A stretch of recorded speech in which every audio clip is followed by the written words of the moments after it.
Hello and welcome to Unparliamentary Language, a podcast that was as shocked this morning as you were. How are you, Rob? Yeah, you know what, I always sound very well. I can't lie. I'm not, I'm feeling less than well today. Kind of mixed emotions because bad result, but also got a cat today. So that's amazing. So I feel kind of guilty for feeling good about that when the rest of the country, or certain parts of the country, might be feeling very bad. That's my very long introduction. How are you, Tom? I'm all right. So I mean, we'll get to it very quickly, but the Conservatives won by a significant majority, more so than you predicted. I had gone for the slightly hopeful, maybe it will be a hung parliament based on the polls in our prediction episode. But I think I'm kind of resigned to the fact that I think this isn't like with the Brexit referendum where it was a legitimate shock and I woke up in the morning and went, oh, okay, that's not quite the country I thought I lived in. And in the last election, as we know, like Labour made some gains and ended up with a hung parliament. And we were like, okay, that kind of makes sense. People are angry on both sides. It's about 50-50. And then this today, it's like, yeah, I mean, I suppose I should have seen it coming. I was willing to hope, and we can probably talk about that as we run through stuff. Yeah, I think I've kind of got used to disappointment. One of the things I've been pointing out to people is like, we had 13 years of Labour and we've only had 9 of the Conservatives, including a coalition at this point. So if you were on the other side of the fence and a big fan of the Conservatives, you would be like, well, of course, we deserve another 4 years to equal what Labour had. So, it depends where you are on that. Obviously, I'm disappointed. Maybe the thing that will happen now is that something will happen with Brexit, because with the majority, Boris should just be able to do what he wants. Yeah, pretty much. And I think you've summed up why he or one of the big reasons why he won there. I think people saw an opportunity to break the deadlock in Parliament. And even on our last episode, we were saying, what are the realistic expectations we've got for this vote? Labour didn't really have a path to a majority. And they haven't. Even in the last election, they didn't. And maybe that's something we'll discuss more later. But the best Labour could hope for in this election was a hung parliament. And I think many people, particularly on the Brexit side, the last thing they wanted was another hung parliament, as Boris Johnson would put it, more dither, more delay. And a result like this enables him to get through whatever he puts before Parliament, pretty much. I don't think he'll have to rely on the ERG like Theresa May did. He won't have to rely on the DUP like Theresa May did. The balancing act is gone. It's Boris's show now. If you're looking for a silver lining in that, there is the suggestion that because he no longer has to listen to the ERG and DUP, and we'll obviously have to wait and hold our breath and see what happens here, it does mean he can probably just push through his deal as it is, which is softer than a hard Brexit. And I think if he turned up to the EU and said we accept the deal that we have, I think they would say yes. So I think there is a benefit there where, compared to a hard Brexit, which I think we've both said multiple times is not a thing we want. And then we'd have the tick, we have done a Brexit. It's very similar to the withdrawal agreement. I had this discussion at work today. A lot of my colleagues were saddened. I think the majority of my office is Remain and non-Conservative voters. Yeah, we were kind of sat around saying, we're all a bit depressed. It's a bit sad. Kind of expected it, but still, it's real. And then our response to that, well, I was kind of like, well, I suppose something will happen now. I don't know if something will be better than nothing. But as I say, if it does go through with the deal, at least it's better than the hard Brexit alternative that was being shouted about. Boris has already got up and said things like, let the healing begin, etc. And I know I'm not particularly trusting in Boris Johnson, but I think that's the thing I'm clinging to right now, is that hopefully that means we will have some collaboration with the EU going forward. I mean, right now, I don't think we can say necessarily what's going to happen. Yeah, I think when I was watching the BBC coverage last night, they were saying that the message from EU leaders was fairly positive, because at least they know who to talk to in Parliament now. But, like I said before, it raises the chance of Boris's deal going through, there'll be no more 3-month extensions. They feel it'll be done and dusted by the 31st, and now they can get on with the next stage of negotiations. How that next stage goes and how Boris handles that might be a completely different question. And as you said, you struggle to... issues of trust around Boris Johnson have been raised during this election campaign, and rightly so. But maybe the thing about Boris, if you want to take a silver lining out of this, is this was a man who allegedly sat down at the start of the Brexit referendum campaign, wrote one letter saying why we should remain, one letter why we should leave, and made his choice on that letter. So he's been, he's flip-flopped between the two ideas. He's been quite hard Brexit while he's been on the back benches, but now he doesn't need to listen to the ERG. He could, quite easily flip-flop again and do a soft Brexit to try and, calm the country down and unite everyone. It's a bizarre way that Boris Johnson has led. He is everything to everyone and nothing to everyone at the same time. He, that's part of Boris's, appeal in this election, that he's able to cross traditional party divides. And so he might just change his tune again. Now he's got this big majority. But who, like we say, this is all speculation. Who can say at this stage? But I wouldn't say Boris Johnson is the most hardcore politician. He's quite pragmatic as a politician. He will go where the public takes him, and he might have a look at this victory and have a look at his, the votes that he won in working class areas in the north of the country, and think, right, maybe if I want to keep those voters, I need to provide a softer Brexit than if I was trying to get those in the southeast of the country on side. The parliamentary math is so much different, and the last time we had a majority of this size was the last Labour government that ran from 2005 to 2010. Although Cameron got a small majority in 2015, he still was at the whims of, the hard Brexiteers within the party. That's why we had the referendum in the first place, because he couldn't afford to ignore them and still pass things through the Houses of Parliament. Boris is now in a position where he may get to ignore them. But only time will tell, and I think the big thing for Boris is how that next stage of negotiations after he's agreed to the withdrawal agreement, where he goes from there on the basic trade agreement, and if he can take the rest of the Conservative Party with him. I think we should probably move on to talking about the results in a bit more depth. I suppose you probably have a few key moments, those Portillo moments you want to bring out. Before we get onto that, I'm just going to throw some maps in the chat, which we'll link. You can find these on the BBC website, so we'll have a link to the full results on the BBC website, but also like the screenshots of them in the notes so that you can see. I think one thing that's really interesting is comparing how this, how the map can be displayed, because if you look at the full results that I'm going to upload now, that's very, very blue. If you look at the country as a normal map. But we also have the cartogram, where they turn make all the constituencies the same size, and then you can understand that actually, there's a lot of red, specifically in cities and in London and in South Wales. There's still a lot of red there. It's very hard to see on the normal scale map how it adds up.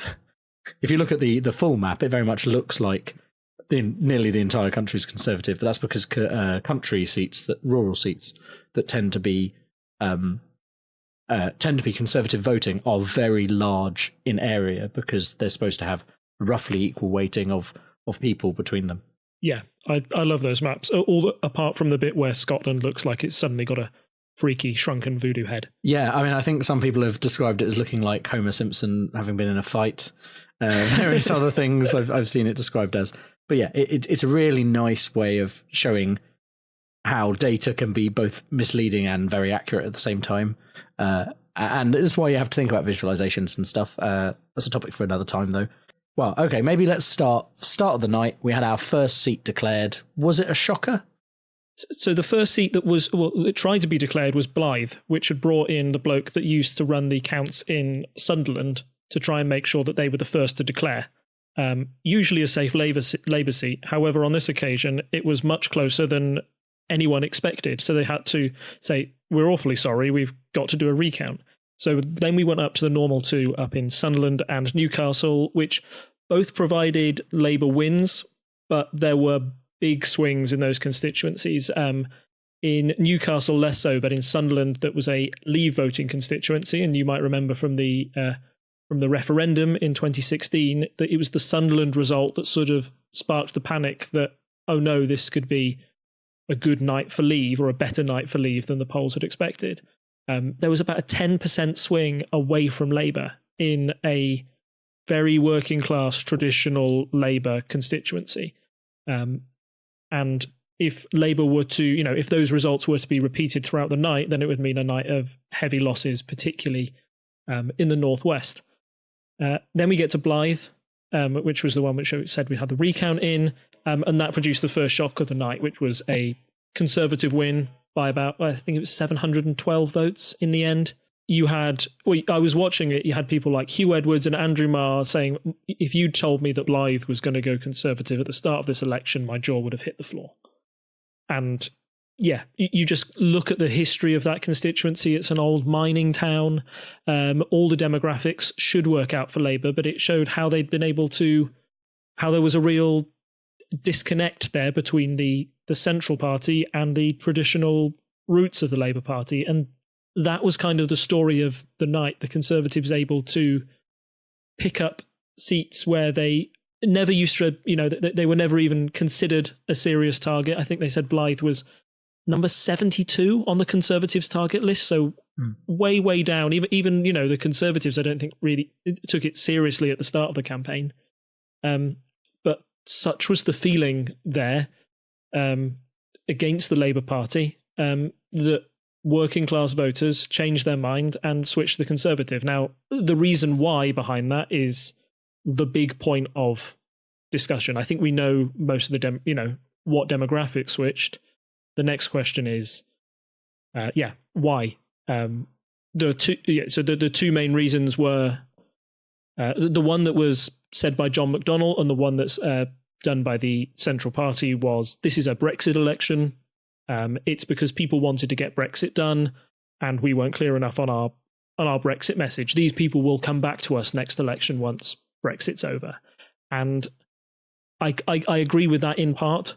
I think once the Brexit question is off the table, a lot of those people might have a look at what 5 years of Conservative government has done for them, for the NHS, for public services in the area, and might turn around and say, this isn't actually so good.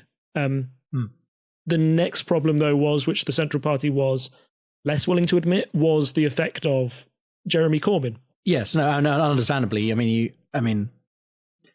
Corbyn has stood up and said he won't be running for the next election, which I think was quite obvious, talking about picking a successor, though not stepping down immediately. It is very interesting how the perception of Corbyn has changed in 2 years, because 2 years ago he was like the new challenger and he got a lot of votes. It's true that he hadn't been drawn on Brexit, so people who were Brexiteers could possibly think he was on their side, and people who were Remainers could possibly think he was on their side, as opposed to having the position they had at this election. But then still, he was new, he was interesting, and he was up against Theresa May, who made several gaffes and just what didn't seem as charismatic as him. So it seems he's just lost all that momentum, no pun intended, this time round. Yeah, there are reasons behind that. I think people have accused him of being too London centric, and there are a lot within the party that may be criticised their Remain stance or backing of a second referendum, which was what lost them the Northeast, people wanting to drag that on. There are also personal concerns about him. We've talked about the anti-Semitism claims before, and that situation is messy. That was a message that I think clearly got through to the voters and had an influence over this election. It's hard to pinpoint why he wasn't well liked specifically, but you just have to look at the polling data to see statistically he was an unpopular leader amongst the general public, and by quite a few more points than Boris Johnson. That's the fact of the matter. And that's when you go into an election with an unpopular leader where people worry about what he could be like as PM, then that's always going to have an effect on your vote share somehow. So I think that was certainly another factor in the reason that Labour lost so many seats this time round. The other factor which I just wanted to touch on a bit is Labour has a problem where they're losing too many seats in England, and now they're losing too many seats in Wales and the North East to challenge the Conservatives sort of one for one. If Labour want to win a majority, they have to win England. In the past, they used to be able to rely on a lot of votes from Scotland. But now, this election, the SNP got 48 seats in the end. And that was mostly taking seats back from the Conservatives. But they also, I think Labour had 7 seats at the last election in Scotland. Labour now have a solitary MP. If Labour is unable to win in England against the Conservatives, where they're probably at their weakest, and then not win any votes in Scotland and then lose them in Wales, where does a Labour majority come from? If you're, for a voter trying to see how a Labour Party puts their programme into action, it almost relies on the addition of a coalition partner, specifically the SNP. And I imagine that the SNP's quid pro quo for that deal would be, you need to give us a second referendum. That proved to be quite an unpopular proposition for the electorate, especially back in 2015. A lot of people seem to think that that's why when we expected a hung parliament, instead we got a David Cameron majority, because people were scared by the prospect of a possible Labour SNP coalition that would rerun the Scottish independence referendum only a year after it had been done.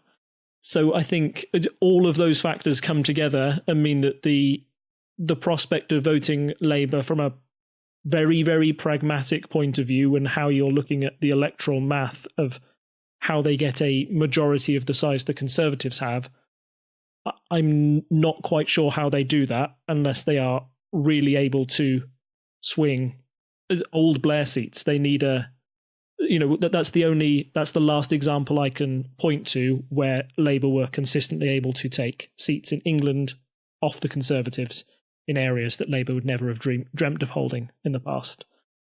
So again, that might be why their strategy of having a very left-wing manifesto, I thought it's got some great policies, and I hope that they go with another thing. Again, British politics does need a bold approach. However, it's unlikely a manifesto like that is unlikely to win you seats in Labour Conservative marginals, the type that Blair won, because Blair obviously was going with a very different type of politics. So it's a whole mishmash of problems for the Labour Party there, and it's hard to pick at one and say why it did so bad. As always, I think it's probably the perfect storm of problems for the Labour Party that meant it had one of its worst nights since 1984. I think my personal take is that I feel Brexit definitely was a big part of this. I don't know what the switch was for people who went... So there were people who voted Brexit last time round. We had slightly more turnout overall at the last election, by 4%, I think it was. There were people who voted Brexit who still voted for Labour, and though that has changed to produce these effects. Because if you look at the percentages, Labour's lost 7.9%. It's interesting how that compares, because you'd say, for the Conservatives to do this well, you would just think the Conservatives would have gained significantly. But overall, the Conservatives only gained just over 1%.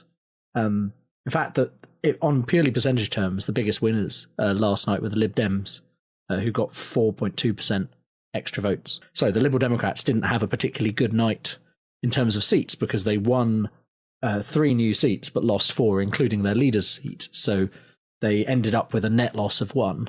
But percentage-wise, they've done pretty well. The Brexit Party took more votes than the Conservatives. Obviously they didn't exist last time round, so 0 to 2% is not a massive game. But still, the main point is that Labour consistently lost and everyone else gained a bit of those votes. And it wasn't just they all voted Brexit.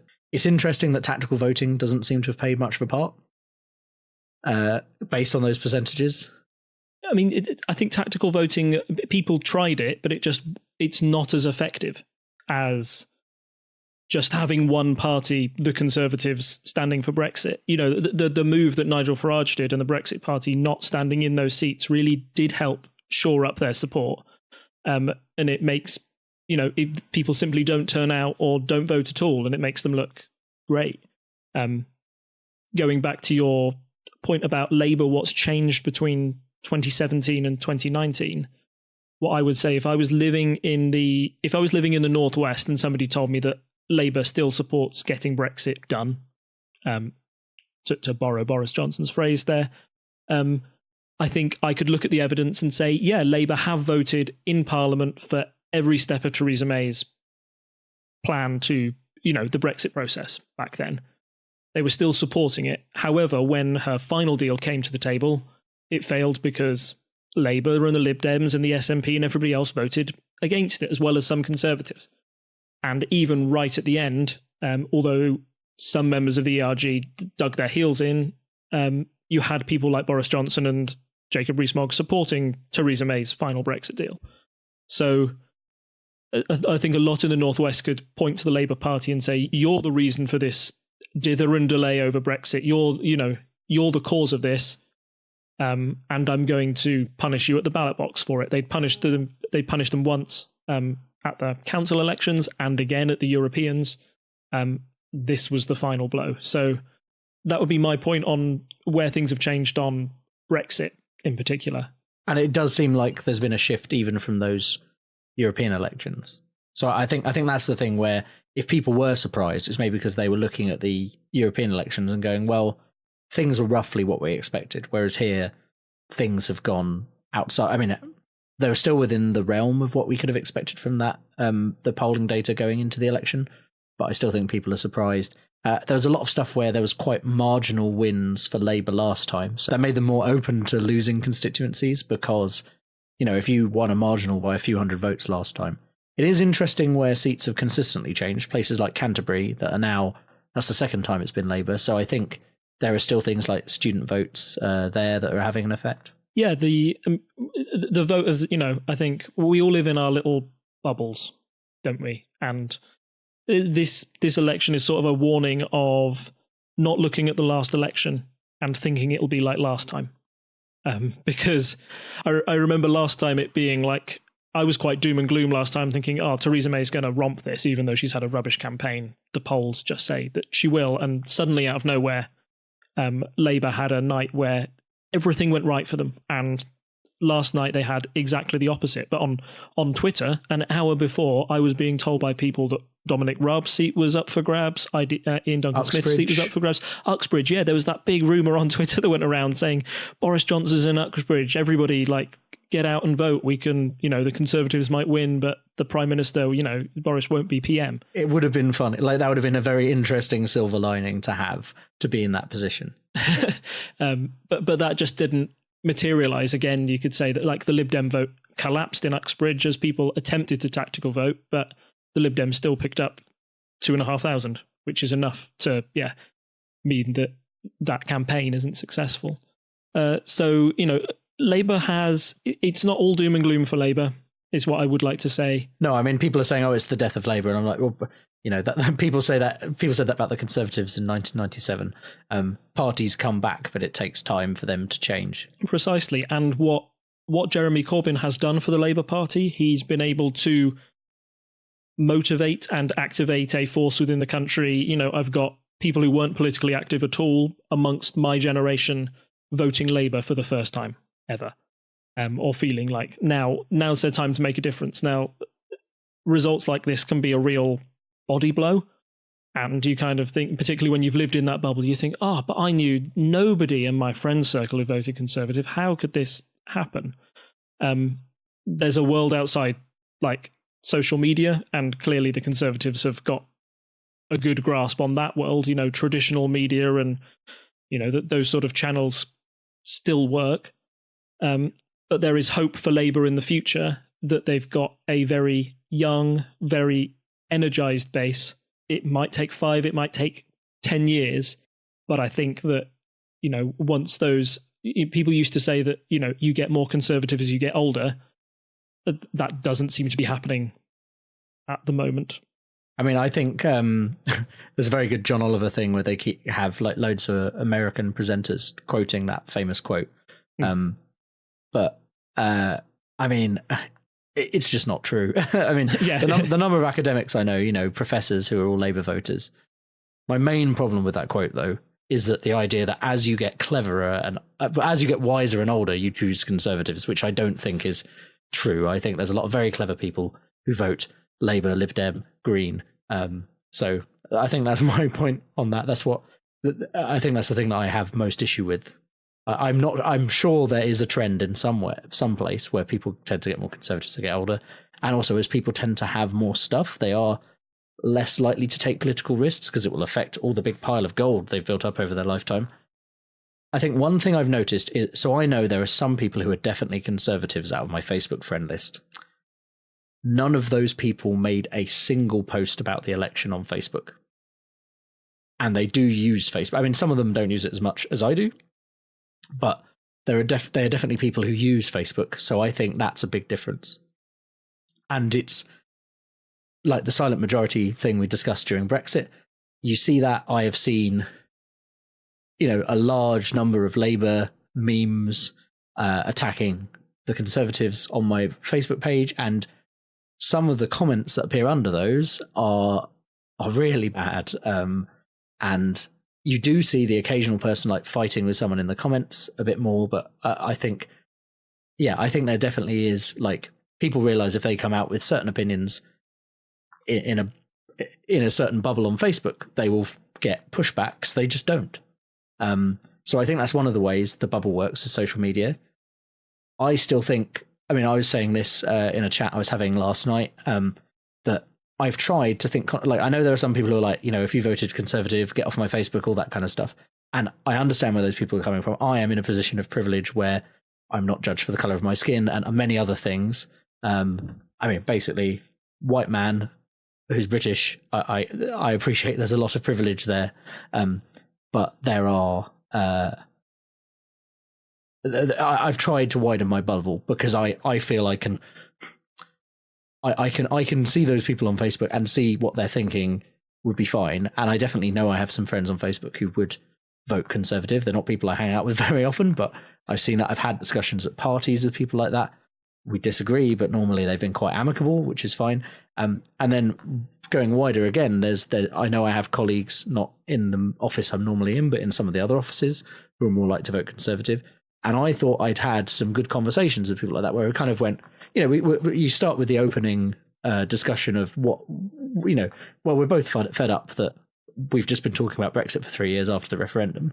And then you open a conversation from there. It's quite an interesting way to see how people think. And I thought I'd got a general impression those people had mellowed in their views, at least the ones I talked to. So obviously I haven't widened my bubble enough to encounter these people who are like strong Brexiteers, regardless of what's happened in the last few years. Possibly all this talk that we've had, we said, don't say all Brexiteers are stupid, all that kind of stuff that was in the news. Possibly that stuff has just galvanized them even more.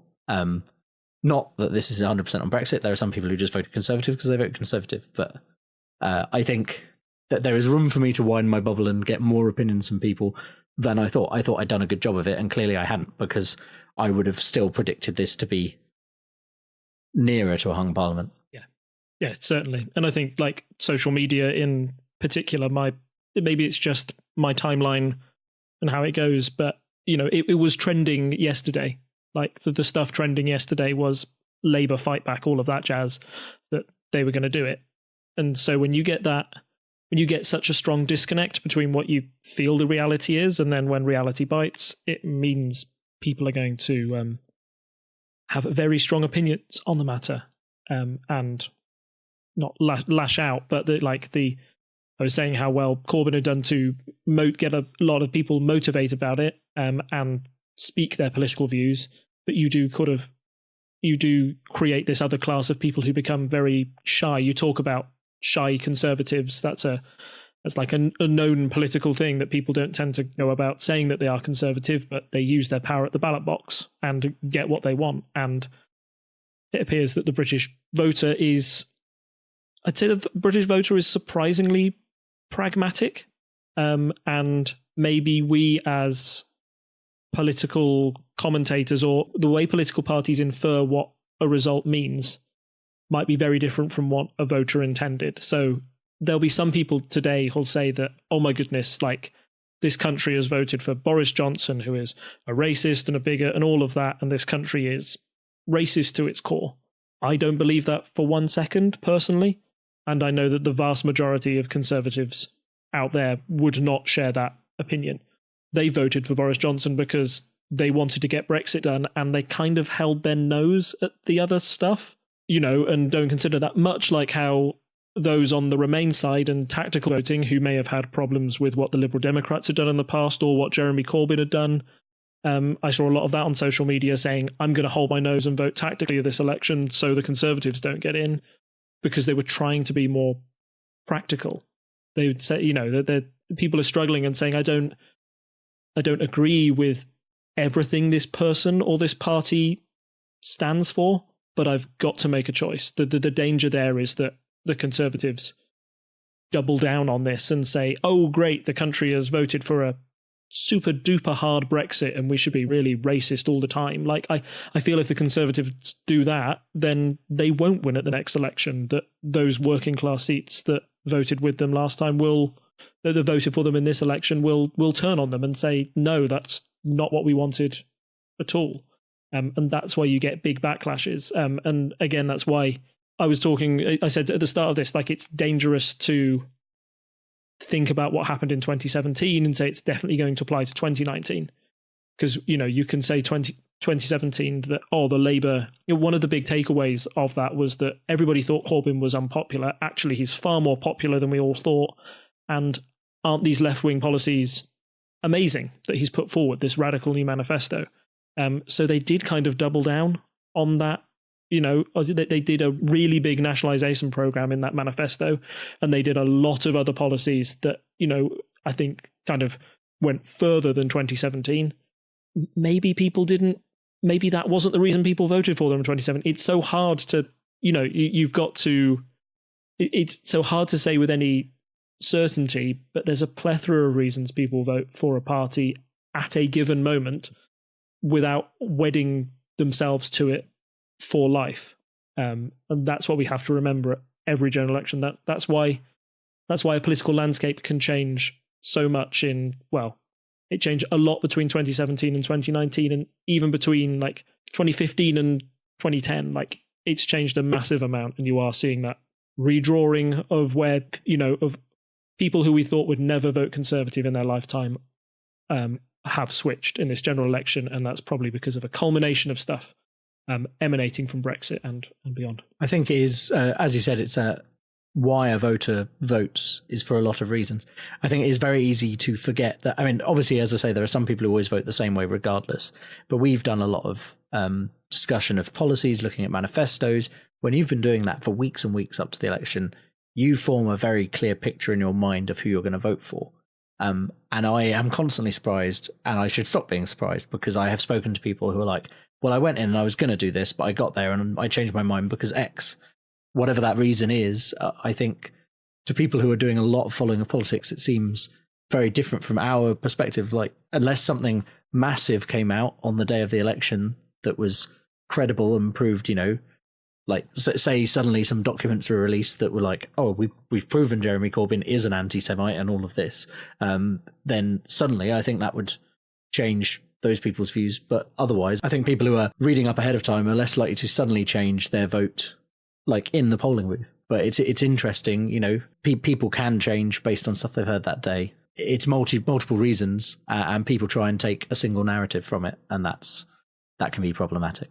I had two things I wanted to mention before we moved on to maybe asking for some audience questions. The first thing was your point about traditional media. So we have rules in place whereby the BBC, etc., cannot discuss what's going on election day. They have to, we get dogs at polling stations and things like that because they cannot talk about what's going on outside of a very limited range of things. That doesn't control Doesn't affect social media, so obviously people can share what they like on social media, and brands can as well. But also the newspapers are not controlled by that on election day. And a friend of mine shared a photo where I think it was a rack of 12 newspapers, of which 9 or 10 had anti-Corbyn / pro Johnson front pages, headlines, and then all 3 of the pro Corbyn papers were on the bottom shelf. And that's in London. That's not in a particularly staunchly right-wing seat. The fact that those 3 of them are on the bottom shelf may just be where they end up all the time. I don't think that's necessarily the thing to dwell on. The thing is that you've got 3/4 of those print publications on the day going one way. And I think, personally, I think that's a bit problematic. I definitely think the rhetoric in places like The Sun and the Daily Mail is damaging. A lot of the stuff, we've touched on that before, especially stuff like when you had the Supreme Court making rulings on Brexit and they started to say they were traitors and stuff like that. That kind of stuff I don't believe should be allowed at all. That's just not okay. Yeah, I don't know if those tabloids are going to tone back their language now they've got the result that they wanted, but it was a particularly tumultuous 2 years there, I think, with some pretty horrible headlines. Briefly, again, it's a thing of bubbles. I would never buy The Sun. I don't want to give them my money. I wouldn't go on their website if I can avoid it. But having seen it out and about a few times, I've read through it a few times, and I've just been I can't believe this publication still exists. And that's the kind of thing we're talking about when you think you're in a book.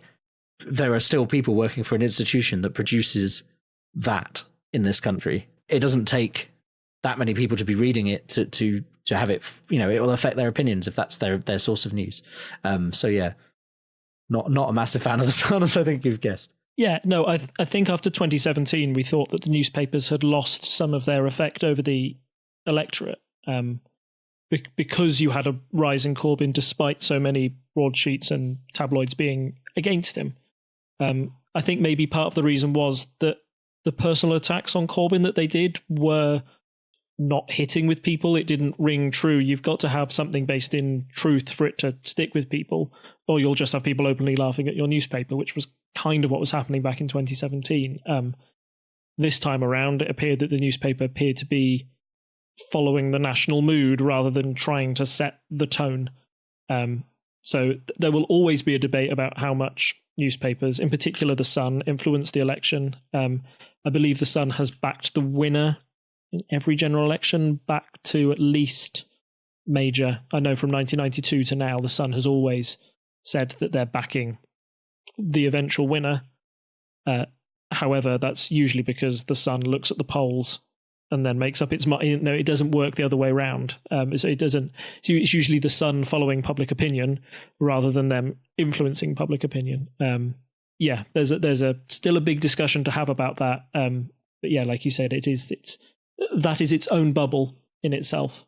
And social media is how people like the Labour Party have tried to get around that. When they're getting bad press in the newspapers, they try and give them good press on Twitter and Facebook, and that seems to have been very effective amongst younger voters, but there's still a large majority of the population who rely on traditional media, and that seems to have swayed a large number of them this time around.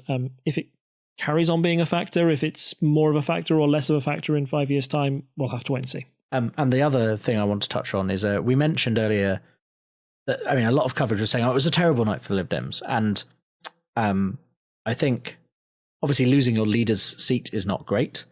The margin that Jo Swinson had and then lost by is not massive. Obviously, it's a shift. She lost her seat. She's also had to step down because, she didn't do as well as she'd hoped. We're talking about someone who, at the start of the election, was saying, I'm a credible contender for the Prime Minister. And I know most of us did not believe that at the time. But, that was how the rhetoric started. The polls were very strong for the Lib Dems at the start of this process. And then they've ended up losing one seat overall. I'm glad that they got Richmond, which is near us, and got rid of Zach Goldsmith, because I'm not a fan of Zach Goldsmith. But it's being described, well, at least some of the coverage I heard, they're saying, it was a terrible night for the Lib Dems. And I'm like, I don't really think, personally, losing just one seat is absolutely atrocious. I think they hope to do better. There are a lot of places like Chookham and split the vote with Labour, and then you've got Conservative coming in there. So there are definitely problems like that they faced. But if you look at the percentages, Lib Dem has actually got the biggest boost in percentage over the country. So that the point I want to make really is, we've touched on this before about proportional representation. I've done a very simple calculation where I've taken the percentage of the vote and used that to directly relate to seats, which I don't think is how any of the proposed proportional voting systems would actually work. Though, correct me if I'm wrong, Rob, but I mean, it's the simplest way to do the calculation. If this percent went straight to seats and you rounded up or down, how would it work? Based on that, the Conservatives would have had 283 seats. They'd have still been in the lead. Labour would have had 208. The Lib Dems would have had 75, which is 7 times what they've got. SNP would have had 25. Obviously, that's a bit weird because SNP only stands in Scotland, so, take that with a pinch of salt. Greens would have had 18, which is significantly more than their 1. And the Brexit Party would have had 13, which is obviously significantly more than their 0. So that's an example of how things could happen with a proportional system as opposed to first past the post. Sorry, and that way you would have got a Rainbow Remain coalition, wouldn't you? Yes. If you'd gone down those lines. Some people would say, oh, well, if you have proportional representation, then you get the Brexit Party in. I personally think that had we had proportional representation by the time Brexit became to be a tenable discussion, I think things would have been different if we'd had Brexit Party MPs in Parliament who were in a small group of them causing a fuss back then. I think it would have forced us to face some of these issues earlier. And I don't think we'd have ended up with the decision Cameron made and all those other decisions that led to us having the referendum we had. I think if they'd have had a regular presence in the chamber, people probably wouldn't have decided to have a 50-50 vote on it. I think there would have been more thought in the referendum. It wouldn't have just been like, oh, well, of course we'll win.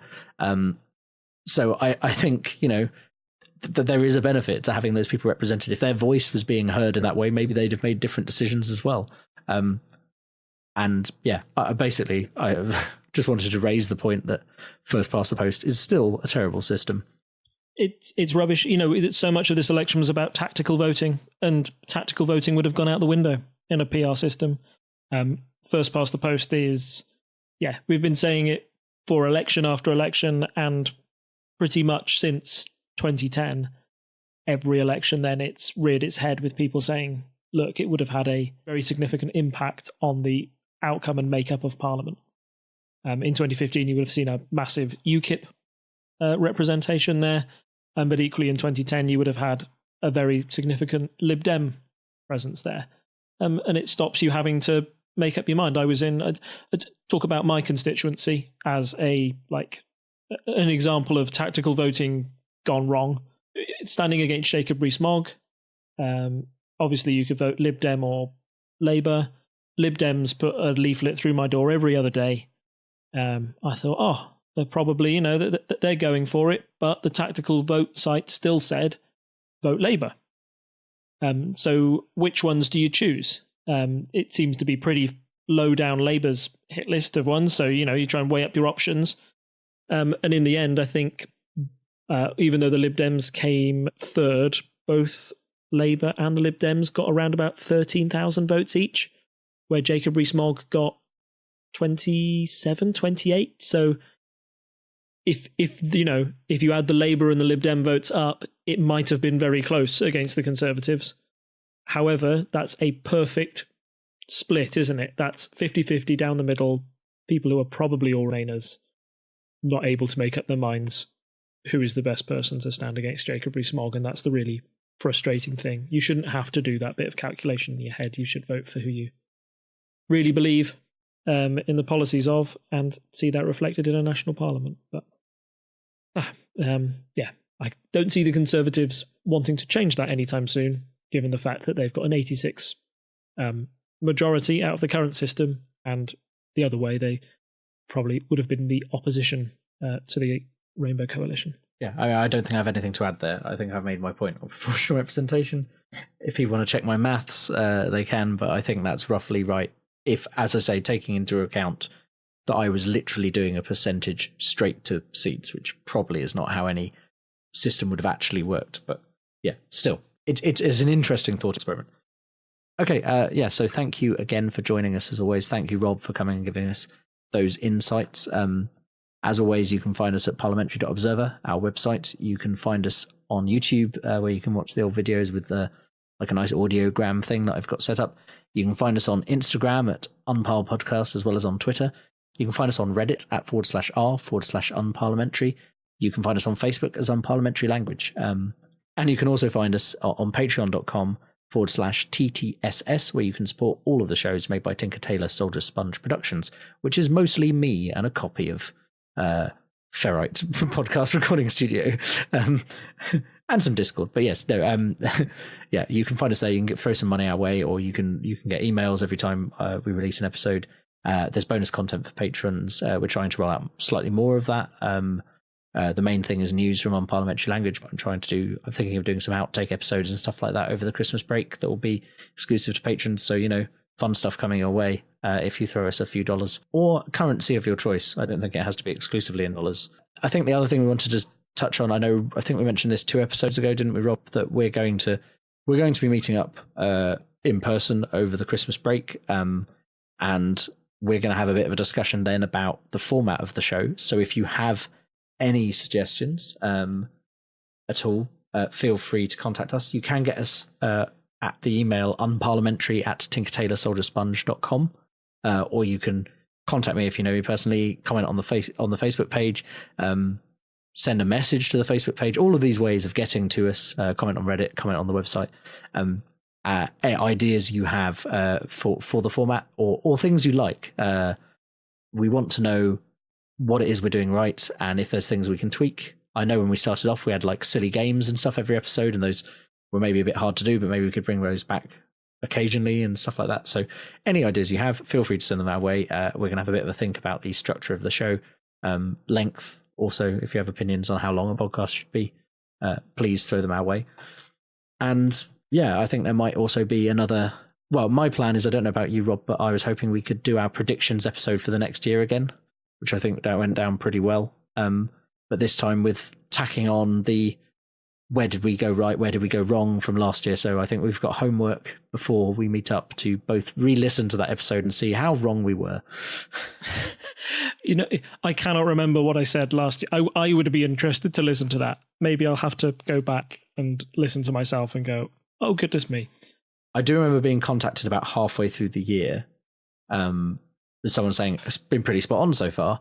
I don't think we predicted a December general election. I think we did discuss the possibility of a general election this year, but I think we mostly said that was unlikely. But how the turntables.